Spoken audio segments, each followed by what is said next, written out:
Dubai, conhecida por seu clima desértico, enfrentou um evento climático histórico, recebendo a quantidade de chuva de 2 anos em apenas 24 horas.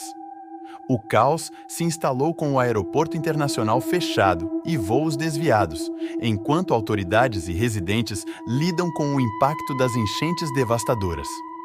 Enquanto a cidade começa a limpeza, a pergunta permanece: o que causou essa chuva sem precedentes em uma região tão árida? Para mais atualizações, continue conosco.